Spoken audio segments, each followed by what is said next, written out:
अगर किसी ऑर्गेनाइजेशन को फ्यूचर के स्ट्रॉन्ग लीडर्स चाहिए, तो सिर्फ प्रमोशन देना इनफ है या उन्हें स्पेशली प्रिपेयर भी करना पड़ता है? प्लीज कमेंट में जवाब जरूर दीजिएगा। आपकी अपनी नॉलेज भी बताइए कि क्या सिर्फ प्रमोशन देने से फ्यूचर के लीडर्स तैयार हो जाते हैं या उनको उनके लिए कुछ और एफर्ट्स भी करने पड़ते हैं। Welcome back to my channel the education park. इस लेक्चर में हम फोकस करेंगे इफेक्टिव मैनेजमेंट डेवलपमेंट पर। हम समझेंगे कि मैनेजमेंट डेवलपमेंट के डिफरेंट टाइप्स क्या होते हैं, उन्हें ऑर्गेनाइजेशन में इम्प्लीमेंट कैसे किया जाता है और उनका स्ट्रक्चर कैसे डिजाइन होता है। तो लेसन हम स्टार्ट करते हैं। MPA 14 ह्यूमन रिसोर्स मैनेजमेंट का चैप्टर 13 हम पढ़ रहे हैं। इसका पार्ट 1 हम इससे पहले के लेक्चर में कंप्लीट कर चुके हैं। पार्ट 2 अब इसमें हम करेंगे। प्लीज अपने कॉपी पेन लेकर बैठिए और अपने नोट्स बनाइए। तो चलो स्टार्ट करते हैं। तो types of effective management development क्या है? तो सबसे पहले तो हमें इफेक्टिव मैनेजमेंट डेवलपमेंट पता होना चाहिए कि इसमें प्लान्ड मैनेजरियल ग्रोथ होती है। एक सिस्टमैटिक तरीके से मैनेजर्स की ग्रोथ के इसमें उपाय किए जाते हैं, मेथड्स यूज किए जाते हैं। साथ में ऑर्गेनाइजेशन की नीड्स को भी देखा जाता है, ऑर्गेनाइजेशन के गोल्स क्या हैं, ऑब्जेक्टिव्स क्या हैं, रिक्वायरमेंट्स क्या हैं, उन पर भी फोकस किया जाता है। और बैलेंस्ड लर्निंग प्रोसेस यूज होता है। नॉलेज भी बढ़ाई जाती है, प्रैक्टिकल एक्सपोजर भी मिलता है और बिहेवियरल डेवलपमेंट भी करी जाती है।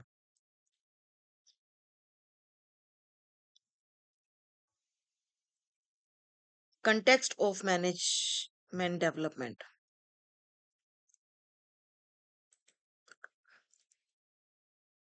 एक मिनट। तो मैनेजमेंट की डेवलपमेंट में क्या क्या चीजें हम लोग यूज करेंगे? तो सबसे पहले ऑर्गेनाइजेशनल कंटेक्स्ट उसमें यूज होगा। ऑर्गेनाइजेशन के गोल से जुड़ा हुआ होना चाहिए जो भी मैनेजरियल की डेवलपमेंट के लिए किया जाए। जो तो ऑर्गेनाइजेशन का मिशन, विजन, ऑब्जेक्टिव सब देखे जाने चाहिए। एनवायरनमेंट से भी उसको जुड़ा होना चाहिए। एनवायरमेंटल कंटेक्स्ट भी उसमें होना चाहिए कि जो भी एक्सटर्नल चेंजेस आते हैं, प्रोग्राम ऐसे बनाए जाने चाहिए कि मैनेजर्स जो भी चेंजेस आते हैं उनको जल्दी से अडाप्ट कर ले, चाहे टेक्नोलॉजिकल चेंज है, इकोनॉमिकल चेंज है, सोशल चेंज है, एनवायरमेंटल चेंज है, कोई भी चेंज है। देन आता है इंडिविजुअल कॉन्टेक्स्ट। डेवलपमेंट एफर्ट जो भी किए जाएं वो मैन पावर से भी लिंक किए जाने चाहिए। उनकी अपने प्लान्स, उनके अपने करियर ग्रोथ, उनका प्रमोशन, उनके डिजायर्स, उनके जो गोल्स हैं उसके साथ भी लिंक किए जाने चाहिए। तो essential types of management development कौन कौन सी होती है? तो सबसे पहले इसमें फॉर्मल एजुकेशन प्रोग्राम होते हैं। फॉर्मल एजुकेशन वो एजुकेशन होती है जैसे आप स्कूल्स में, कॉलेज में कोई पे करके कोई कोर्स से ले रहे हो। तो इस तरह की फॉर्मल एजुकेशन प्रोग्राम बनाने चाहिए। स्ट्रक्चर्ड एकेडमिक लर्निंग होनी चाहिए जिसमें उनकी नॉलेज को बढ़ाया जाए और कोर्सेज कराए जाए, उनको फाउंडेशन बिल्डिंग करी जाए, उनकी उनका बेस को स्ट्रोंग किया जाए। ऐसे प्रोग्राम तैयार किए जाएं जो उनकी थ्योरी को स्ट्रोंग करे। फिर ऑन द जॉब डेवलपमेंट। पहला फॉर्मल एजुकेशन प्रोग्राम्स, इसमें जॉब नहीं हो रही होती है, साथ में ये जॉब से ऑफ देकर उनसे ये ट्रेनिंग या ये लर्निंग कराई जाती है। फिर on the job development, learning work experience से आती है। जैसे जैसे वो काम करते हैं उन वो एक्चुअल टास्क के थ्रू लर्न करते हैं। प्रैक्टिकल एक्सपोजर होता है उनका। प्रॉब्लम सॉल्विंग एबिलिटी बढ़ जाती है, उनकी लॉजिकल पावर बढ़ जाती है। और ऑफ द जॉब डेवलपमेंट कौन सी होती है? जब जॉब से छुट्टी लेकर करी जाती है, जो जॉब से दूर होते हैं, learning away from the work place. कोई वर्कशॉप ऑर्गेनाइज करी गई, कोई सेमिनार्स, कोई क्लासरूम प्रोग्राम्स हुए। इसमें कंसंट्रेशन किस पे किया जाता है कि विदाउट वर्क प्रेशर कुछ सिखाया जाए, क्योंकि काम के टाइम में तो वर्क प्रेशर भी हो रहा है। तो काम से हटाकर कुछ ट्रेनिंग दी जाएगी तो वर्क प्रेशर नहीं रहेगा, तो वो इजीली सीख पाएंगे। बिहेवियर की भी डेवलपमेंट की जाती है। उनकी पर्सनैलिटी, उनका एटीट्यूड, उन उसको इम्प्रूव किया जाता है ताकि उनके लीडरशिप क्वालिटी और इंटरपर्सनल रिलेशंस की क्वालिटी को उनमें इम्पार्ट किया जा सके, फोकस किया जा सके। एक्सपीरियंशियल डेवलपमेंट, एक्सपीरियंस के थ्रू जो सीखा जाता है उसको एक्सपीरियंशियल डेवलपमेंट कहा जा कहते हैं। मैनेजर्स जो कॉम्पिटेंस गेन करते हैं through direct involvement in situations, मतलब रियल लाइफ सिचुएशंस में जो डिसीजंस वो लेते हैं, तो एक्सपीरियंस के थ्रू भी उनकी डेवलपमेंट होती है। Implementation and organization of management development program, इनको कैसे ऑर्गेनाइज किया जाएगा और कैसे इम्प्लीमेंट किया जाएगा। तो सबसे पहले तो आइडेंटिफिकेशन ऑफ डेवलपमेंट नीड्स, पहले तो हमें ये स्किल्स गैप का असेसमेंट किया जाता है, आइडेंटिफाई किया जाता है किस एरिया में इम्प्रूवमेंट की जरूरत है। फिर डेवलपमेंट के ऑब्जेक्टिव सेट किए जाते हैं कि क्या सिखाया जाएगा, इससे इससे क्या आउटकम्स आएंगे, क्या रिजल्ट्स मिलेंगे, अगर हम ये चीज उनको सिखाते हैं तो इसके क्या रिजल्ट्स होंगे। फिर किन लोगों को इसकी जरूरत है, selection of participants,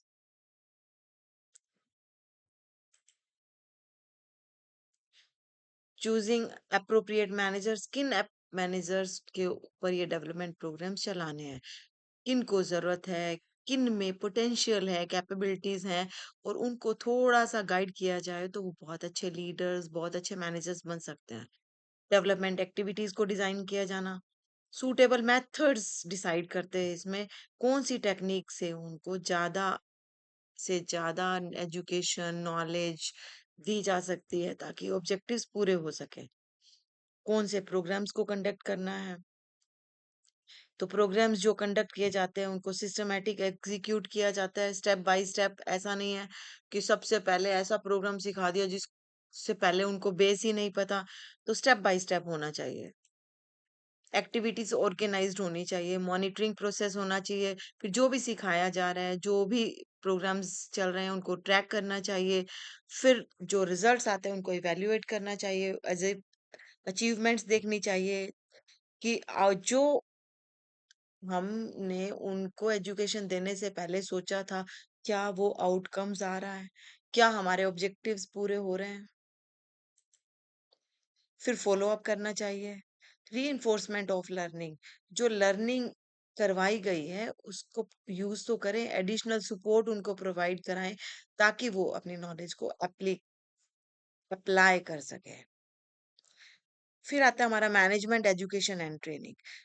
management education और ट्रेनिंग क्या होती है, तो मैनेजमेंट एजुकेशन क्या है, जो थ्योरी सिखाई जाएगी वही एजुकेशन है, ताकि उनकी कॉन्सेप्ट की नॉलेज को बढ़ाया जाए, एकेडमिक ओरिएंटेशन स्ट्रोंग किया जाए, इंटेलेक्चुअल अंडरस्टैंडिंग बढ़ाई जाए उनकी। और ट्रेनिंग क्या होती है, स्किल डेवलपमेंट करी जाए, उसमें थ्योरी बढ़ाई जाएगी और इसमें उनकी स्किल्स प्रैक्टिकल नॉलेज को बढ़ाया जाएगा। ट्रेनिंग उनकी प्रैक्टिकल एबिलिटी को बढ़ाती है। लर्निंग के थ्रू एप्लीकेशंस बेस्ड लर्निंग, मतलब ऐसी लर्निंग उनको करानी है कि रियल जॉब में वो अपनी नॉलेज को अप्लाई कर सके। अब एजुकेशन और लर्निंग ट्रेनिंग में डिफरेंस क्या है, तो सबसे पहले नेचर, नेचर का डिफरेंट है। एजुकेशन जो होती है उसमें कॉन्सेप्ट्स क्लियर किए जाते हैं, थ्योरी पढ़ाई जाती है। ट्रेनिंग में प्रैक्टिकल नॉलेज दी जाती है, एक्शन करवाए जाते हैं, एक्शन ओरिएंटेड लर्निंग होती है। ऑब्जेक्टिव एजुकेशन से नॉलेज बढ़ती है, एनालिटिकल थिंकिंग बढ़ती है, और ट्रेनिंग से उनकी स्किल्स बढ़ती है ताकि वो अच्छे से अपने काम को परफॉर्म कर सके। टाइम एजुकेशन लॉन्ग टर्म होती है, बॉर्डर फ्यूचर रोल्स के लिए कराई जाती है। जैसे आपने अभी तक आप एमए में हो गए और होंगे आप 22 साल 21 साल, तो इतने तक आप एजुकेशन लेते ही जा रहे हो, तो लॉन्ग टर्म एजुकेशन होती है। ट्रेनिंग क्या है, इमीडिएट होती है, प्रेजेंट नीड्स के लिए करवाई जाती है, तो शॉर्ट टर्म होती है। एजुकेशन का स्कोप बहुत ज्यादा होता है, प्रिंसिपल्स कॉन्सेप्ट्स में सब कवर किए जाते हैं। अब आप एजुकेशन आप ले रहे हो तो आप जरूरी नहीं है कि इससे आपको एक ही तरह की जॉब मिलेगी, आप हजारों जॉब के लिए तैयार हो जाते हो। ट्रेनिंग क्या है, स्पेसिफिक नीड्स के लिए करवाई जाती है, एक पर्टिकुलर टास्क के लिए होती है। ट्रेनिंग करने के बाद आप सिर्फ वही टास्क करने में कैपेबल होते हो।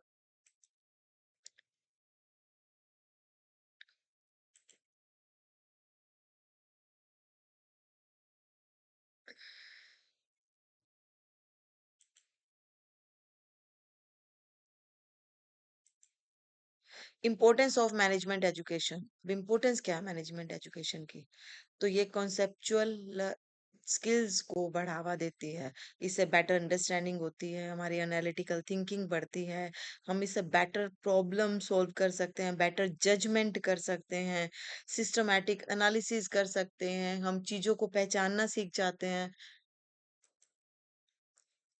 प्रिपरेशन फॉर स्ट्रेटेजिक रोल, ये मैनेजर्स को स्ट्रेटजीज बनाने के लिए, स्ट्रेटेजिक रोल निभाने के लिए तैयार करते हैं।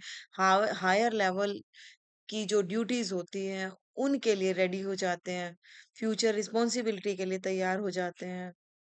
मैनेजमेंट ट्रेनिंग की क्या इंपॉर्टेंस है? इससे जॉब की परफॉर्मेंस में इंप्रूवमेंट आती है, ये एफिशिएंसी को बढ़ाते हैं, मैनेजर्स मोर इफेक्टिवली काम कर पाते हैं।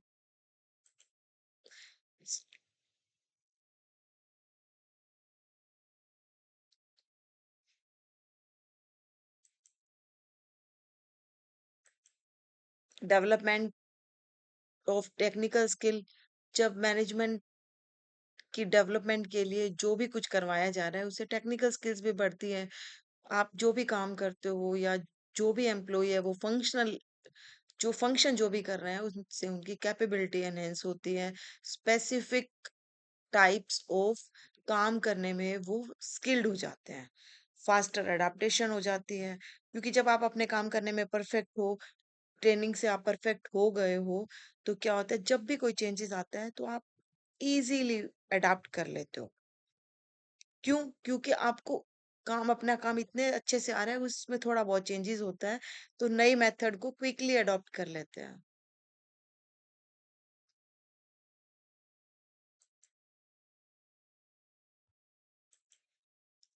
Knowledge acquisition management process. Acquisition management process क्या है? तो इसका मीनिंग क्या हो गया कि systematic learning process. Knowledge acquisition क्या हो गया कि नॉलेज प्राप्त करने के लिए जो मैनेजमेंट के प्रोसेस किए जाते हैं वो क्या है? तो सिस्टमैटिक लर्निंग प्रोसेस होता है acquiring managerial knowledge for effective functioning, कि जो भी आप कर रहे हो इफेक्टिव फंक्शनिंग के लिए मैनेजर्स को पर्याप्त नॉलेज दी जाए। और नॉलेज की नीड्स को कैसे आइडेंटिफाई करते हैं? लर्निंग रिक्वायरमेंट्स को आइडेंटिफाई करना है। Managers identify areas needing development, managers के उन एरिया को आइडेंटिफाई करना है जहां पर कुछ डेवलपमेंट की जरूरत है, कुछ ट्रेनिंग की जरूरत है, कुछ एजुकेशन की जरूरत है। नॉलेज को कलेक्ट किया जाता है, गैदरिंग इंफॉर्मेशन के लिए उनको तैयार किया जाता है। Knowledge is acquired through study and experience. Processing knowledge, अब जो नॉलेज ले लिया उसको प्रोसेस करना है, उसको एनालाइज इंटरप्रिटेशन करना है, इंफॉर्मेशन जो भी है उनको एग्जामिन करना है। तो नॉलेज एक्विजिशन में क्या होगा, पहले तो पता होना चाहिए कि जो भी नॉलेज दी जाएगी वो सिस्टमैटिक दी जाएगी।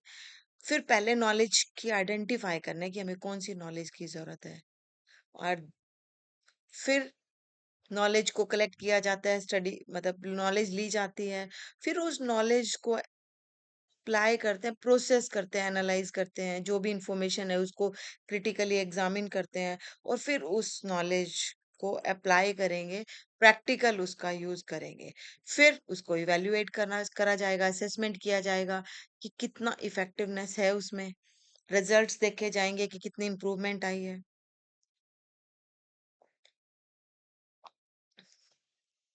ट्रेनिंग एंड कंसल्टेंसी, तो ट्रेनिंग के मेथड्स कौन कौन से हैं?